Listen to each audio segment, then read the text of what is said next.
रोशन तारा, यही संकल्प हमारा, यही संकल्प हमारा। आप सभी देख रहे हैं छत्तीसगढ़ राज्य विधिक सेवा प्राधिकरण बिलासपुर का यूट्यूब चैनल जनचेतना। नमस्कार, मैं प्रवीण मिश्रा, सचिव जिला विधिक सेवा प्राधिकरण। मैं आप सभी का हमारी विधिक जागरूकता श्रृंखला एक कहानी नसीहत भरी में हार्दिक स्वागत करता हूँ।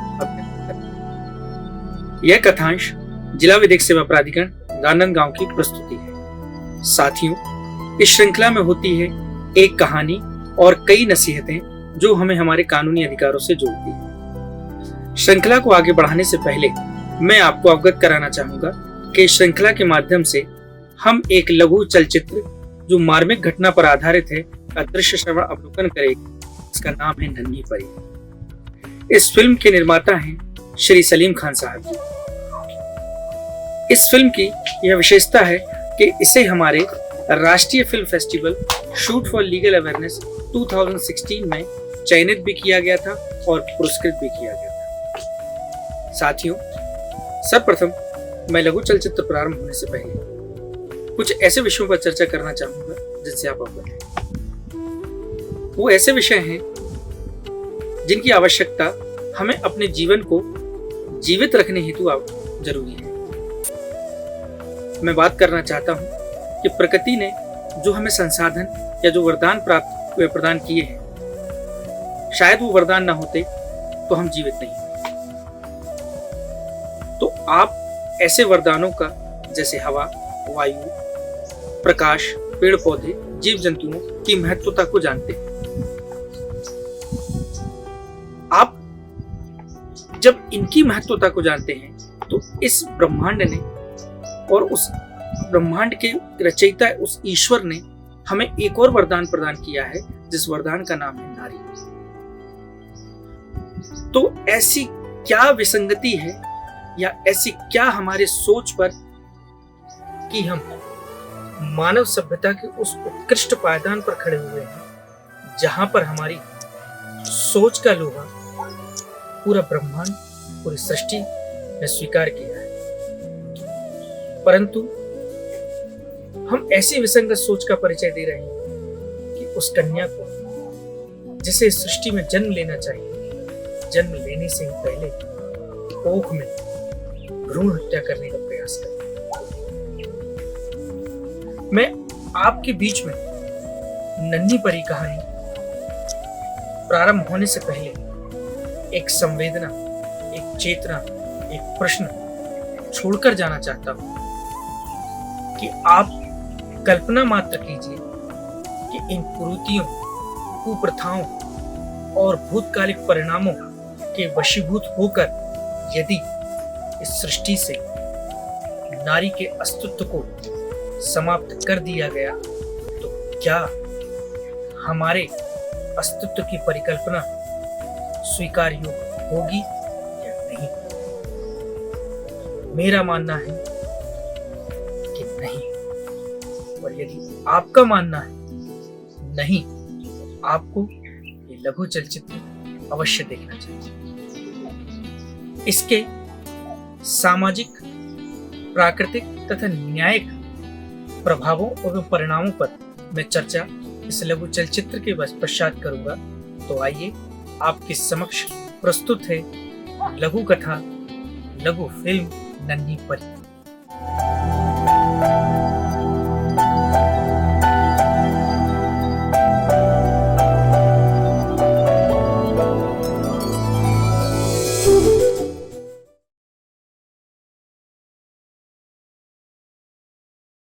ले, मुंह मीठा कर। डॉली ने खास तौर से तेरे लिए पेड़े बनाए हैं। ओह, लेकिन किस खुशी में? मैं बाप बनने वाला हूँ। सच में? द ग्रेट यार, बधाई हो। Thank you. पेड़े बनाने में तो डॉली भाभी की मास्टरी है, लेकिन उनसे कह देना सिर्फ इससे काम नहीं चलेगा ना। अरे एक बार लड़का तो हो जाने दे, फिर तुझे 5 स्टार होटल में पार्टी दूंगा। अच्छा, और अगर लड़की हो गई तो भूखा मारेगा तू मुझे? मनहूस बातें मत कर यार। क्या हो गया महेश? तू अचानक इतना सीरियस क्यों हो गया? जय, मेरी एक छोटी सी मदद करेगा? अरे बोल ना यार, हुकुम तो कर। यार, तेरा तो डॉक्टरों के यहाँ आना जाना है, पता करके बताना डॉली के पेट में लड़का है या लड़की। पागल हो गया है तू महेश? ये गैर कानूनी काम ना कोई डॉक्टर करेगा और ना मैं तुझे ऐसा करने की सलाह दूंगा, समझा? बोलिए। मैडम, आपसे एक निवेदन है। आप मेरी वाइफ की जांच करके बता सकते हैं क्या कि गर्भ में लड़का है या लड़की? मैडम, इसमें साइन कर दीजिए। PNDT एक्ट 1996 के तहत जन्म से पूर्व शिशु के लिंग के जांच पर पाबंदी है। ऐसे में अल्ट्रासाउंड कराने वाले जोड़े या करने वाले डॉक्टर एवं लैब के कर्मी को 3 से 5 साल की सजा और 10 से 50,000 के जुर्माने की सजा का प्रावधान है, समझे?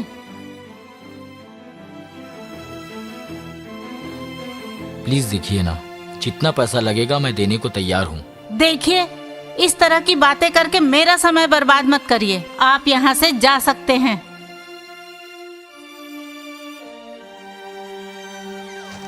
सर, आपका काम हो जाएगा सर, लेकिन पैसे ज्यादा लगेंगे। पैसे की चिंता मत करना, जितना लगेगा उतना दूंगा, लेकिन काम होना काम चाहिए। हो जाएगा सर। इस पते में आ जाना।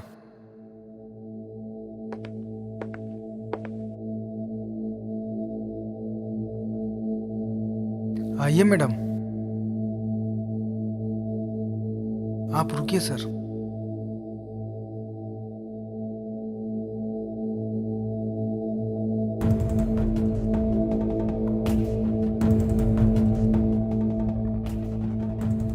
लड़की है।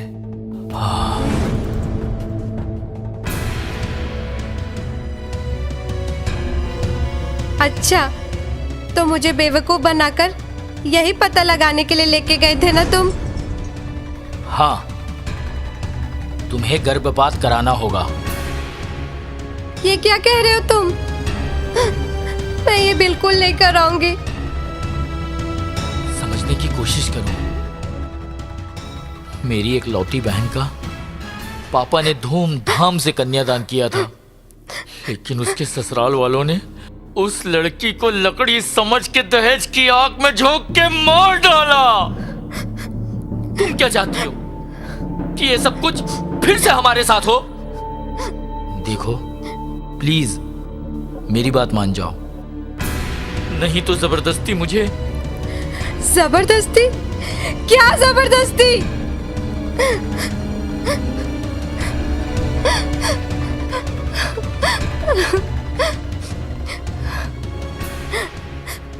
हेलो? हेलो भैया, कहाँ हो आप? क्या हुआ? प्लीज जल्दी घर आ जाइए। मैं तुरंत आ रहा हूँ। मैं अपनी लाडली को जन्म दूंगी और ये मेरा फैसला है। तो मेरा फैसला भी सुन लो। मैं एक लड़की का बोझ जिंदगी भर नहीं उठा सकता। वाह भाई वाह, हर किसी को लड़की चाहिए, एक माँ के रूप में, एक धर्म पत्नी के रूप में, दादी, नानी, चाची, मौसी, बुआ, बहन, सास, हर रूप में एक लड़की चाहिए, लेकिन बेटी के रूप में किसी को नहीं चाहिए। तरस आता है तेरे जैसे छोटी बुद्धि वाले लोगों के दिमाग पर, जिनके दोहरे मापदंड होते हैं, समझा? इनको समझाइए भैया। अरे ये क्या मुझे समझाएगा? इसको बोलो चले जाए यहाँ से। जा रहा हूँ, लेकिन महेश, तू बहुत गलत करने जा रहा है। सुन, भगवान देख रहा है तुझे। जिस तरह अभिमन्यु ने अपनी माँ के पेट में सब सुन लिया था ना, उसी तरह तेरी बिटिया भी सब सुन रही है अंदर से। जा रहा हूं। और तुम भी कान खोल के सुन लो, मैं इस लड़की को दुनिया में आने नहीं दूंगा, समझी तुम?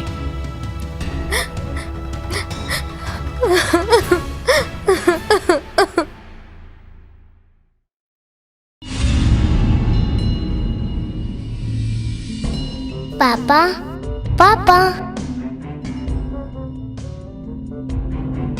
कौन हो तुम? मुझे नहीं पहचाने पापा, मैं आपकी बेटी नन्ही परी।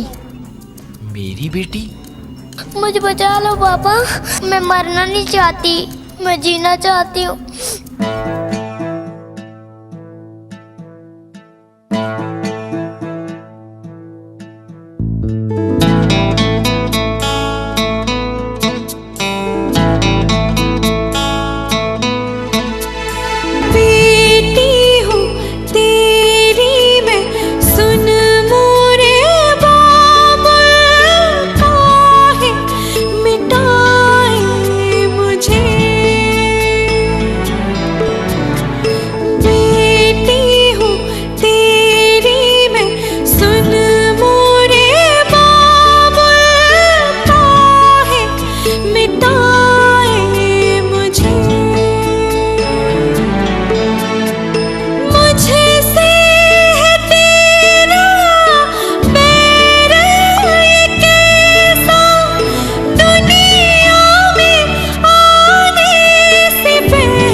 लीजिए हमारी नन्ही परी।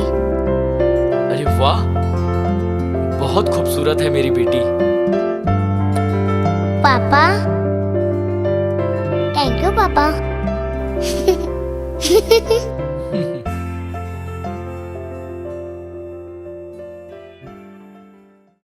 मैं पुनः इस श्रृंखला के द्वितीय चरण में आप सभी का स्वागत करता हूँ। आप सभी को विदित हो गया होगा इस नन्ही परी कहानी के माध्यम से मैं किस नसीहत पर आपसे चर्चा करना चाहता हूँ। हम सभी इस नसीहत से अवगत हैं कि कन्या की भ्रूण हत्या नहीं होना चाहिए, परंतु कुछ कुरीतियां या कुप्रथाएं हम पर इतनी हावी हो चुकी हैं कि हम अपनी मन स्थिति को ऐसा निर्मित कर चुके हैं कि हमारे सोचने समझने की शक्ति शून्य हो चुकी है।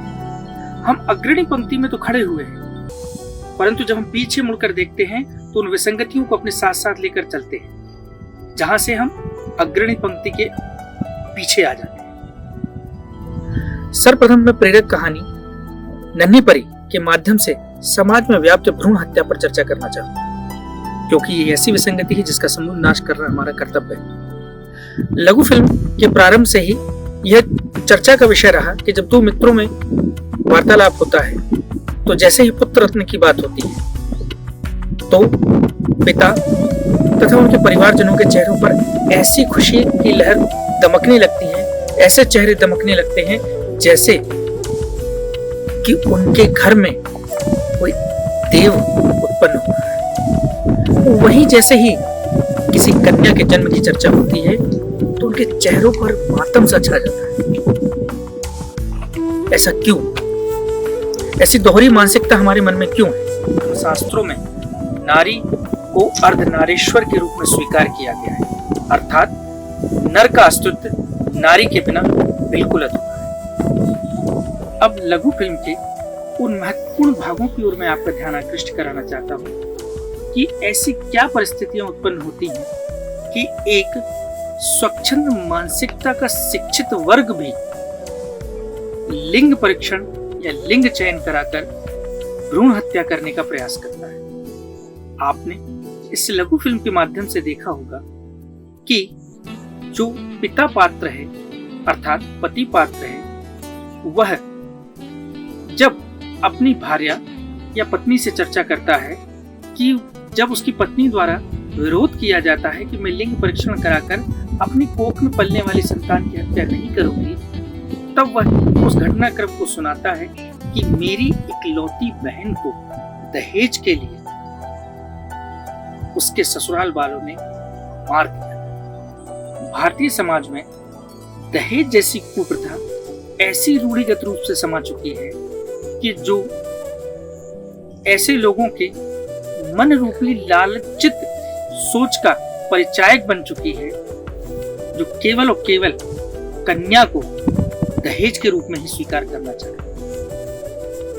आज इस लघु फिल्म के माध्यम से मैं आप सभी को इस तथ्य से अवगत कराना चाहता हूं कि भारतवर्ष में कानूनी प्रावधानों के तहत दहेज लेना तथा दहेज देना दोनों ही प्रतिषेधित है और दहेज लेने वाले व्यक्ति को 5 वर्ष तक का कारावास हो सकता है और जुर्माना भी हो सकता है। ऐसा अपराध अजमानती होता है, संज्ञेय प्रकृति का होता है। इसके अतिरिक्त दहेज हत्या करने वालों के लिए भी कठोर कानूनी प्रावधान किए गए हैं। भारतीय दंड संहिता के तहत यदि किसी व्यक्ति द्वारा दहेज हत्या कार्य की जाती है तो उसके लिए आजीवन कारावास तक की सजा है, अर्थात उस व्यक्ति को अपने पूरे जीवन पर्यंत तक जिसने दहेज हत्या जैसा अपराध किया है उसे जेल में ही रहना होगा। इसके अतिरिक्त भारतीय साक्ष्य अधिनियम में यह भी प्रावधान किया गया है कि यदि किसी विवाहित स्त्री की मृत्यु उसके विवाह के 7 वर्ष के भीतर होती है तो यह माना जाएगा कि उसकी हत्या उसके पति या पति के नातेदार द्वारा दहेज के लिए की गई। इसलिए इन कानूनी प्रावधानों के माध्यम से मैं आप सभी के समक्ष एक नसीहत पर चर्चा करना चाहता हूं कि दहेज एक कुप्रथा ही मात्र है। इसे अपनी प्रतिष्ठा की महत्वाकांक्षा के रूप में न मानते हुए इसका बहिष्कार करें, क्योंकि इसके दांडिक कानूनी प्रावधानों के परिणाम बहुत ही कठोर हैं, जो आप नहीं भोगना चाहते। इसलिए दहेज लेने और देने की व्यवस्था को हम समाप्त करें, नारी को, बहू को लक्ष्मी के रूप में स्वीकार करें। सामाजिक परिदृश्य से यदि भ्रूण हत्या के कारण और देखा जाए तो लोगों की मानसिकता में यह व्याप्त है कि नारी या कोई कन्या आर्थिक बोझ के रूप में स्वीकार की जाती है, जो कि एक भ्रामक और मिथ्या सोच है।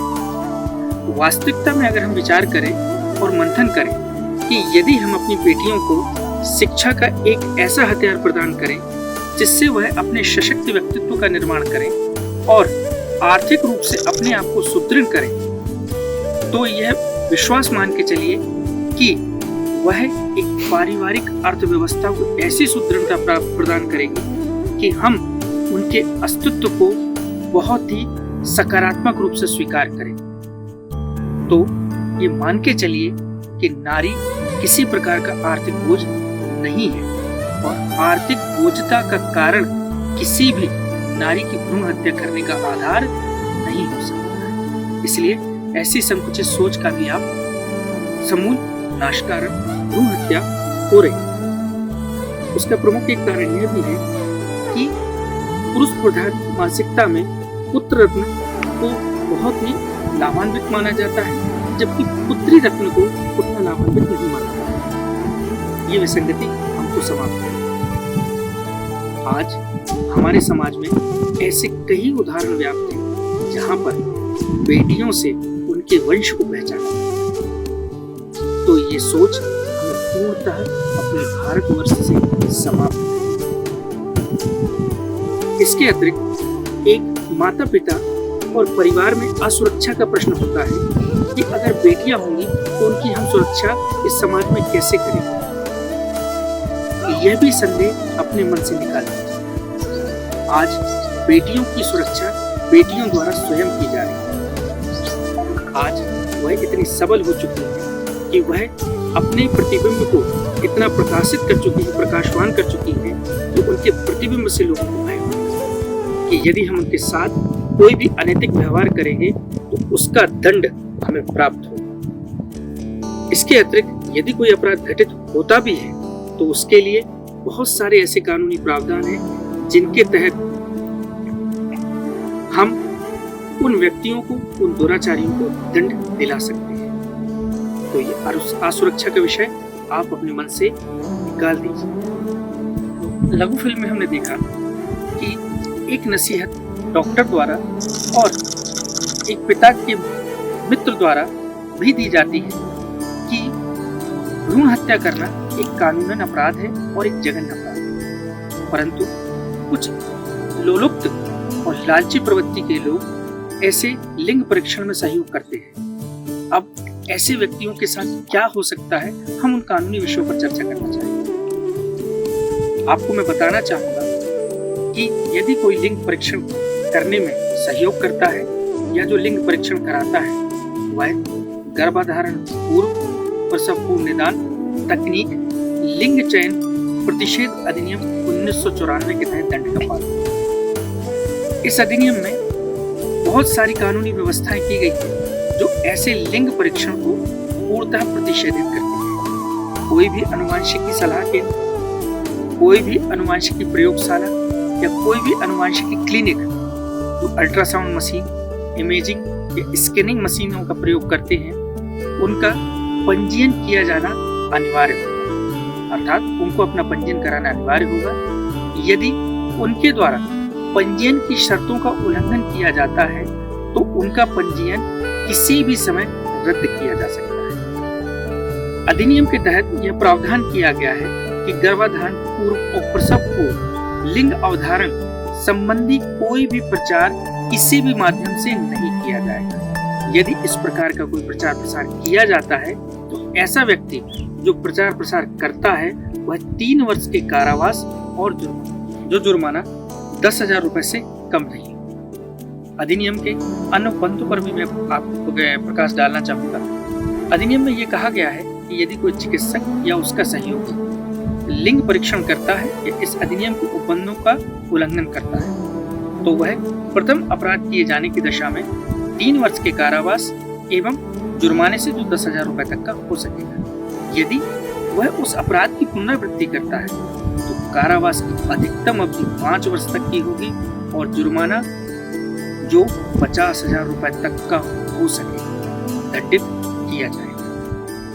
यही दंड उस व्यक्ति पर भी लागू होगा जो किसी स्त्री को लिंग परीक्षण करने हेतु विवश करेगा या प्रेरित करेगा। इस अधिनियम में वर्णित अपराध बहुत ही गंभीर प्रकृति के होते हैं, अर्थात उनकी प्रकृति संज्ञेय होती है, अजमानती होती है और उनमें राजीनामा होने की कोई संभावना कानून के प्रावधान के तहत नहीं होती। अधिनियम में यह भी उपबंध किया गया है कि कोई भी क्लिनिक या प्रयोगशाला जब उपबंधों का उल्लंघन करेगी तो उनकी मशीनों को, उनके दस्तावेजों को भी जब्त किया जा सकता है। तो आप समझ ही गए होंगे कि भ्रूण हत्या के परिणाम कितने भयंकर हैं। इसलिए भ्रूण हत्या जैसे कुकृत्य को हतोत्साहित करें और समाज से बिल्कुल समाप्त करें।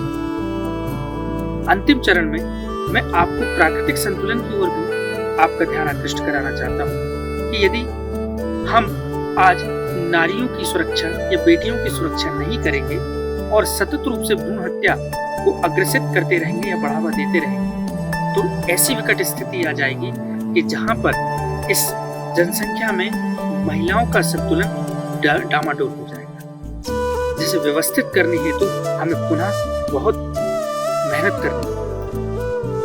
इसीलिए यह संतुलन हमें बना के रखना है। हमारी आने वाली पीढ़ियों के जन्म लेने के अधिकार को सुरक्षित करना और ऐसे अधिकार का कभी कोई हनन नहीं कर सकता। मैं इस श्रृंखला के अंतिम पायदान पर खड़े होकर आपके बीच में नन्ही परी को हमेशा के लिए छोड़कर जाना चाहता हूं कि वह शिक्षित सोच लेकर आपके मन में, आपके स्वप्न में आकर यही शब्द गुनगुनाए कि बेटी हो तेरी बाबुल काहे मिटाई मुझे। मैं उस पत्नी को भी आपके बीच में, उस स्त्री को भी आपके बीच में छोड़कर जाना चाहता हूं जो मन में आंदोलन के रूप में, मन में क्रांति को लेकर, मन में आस्था को लेकर, दृढ़ निश्चय लेकर ये कहती है कि कुछ भी हो जाए मैं अपनी बेटी को जन्म दूंगी। ऐसी ही नन्ही परी, ऐसी ही पत्नी के दृढ़ निश्चय और हमारी श्रृंखला के माध्यम से लोगों की सोच में क्रांति आएगी, परिवर्तन आएगा और हमारे भारतवर्ष से भ्रूण हत्या जैसी विसंगति पूर्णतः समाप्त हो जाएगी। तो आइए हम संकल्प लें कि ना तो लिंग परीक्षण करवाएंगे, ना ही लिंग परीक्षण होने देंगे। बेटी हमारा सबसे बड़ा धन है, इसकी सुरक्षा हम अपनी आखिरी सांस तक करेंगे। धन्यवाद। मैं इस श्रृंखला के माध्यम से आपको यह बताना चाहूंगा कि आप किसी भी कानूनी विषय के संबंध में या किसी भी विधिक सहायता के संबंध में नजदीकी जिला विधिक सेवा प्राधिकरण से संपर्क कर सकते हैं। इसके अतिरिक्त हमारा छत्तीसगढ़ राज्य विधिक सेवा प्राधिकरण का एक ऐप है जिस पर आप निःशुल्क रूप से अपनी कंप्लेंट बॉक्स में जाकर शिकायतें दर्ज करा सकते हैं। न्याय ऐप को डाउनलोड करना बहुत ही आसान है।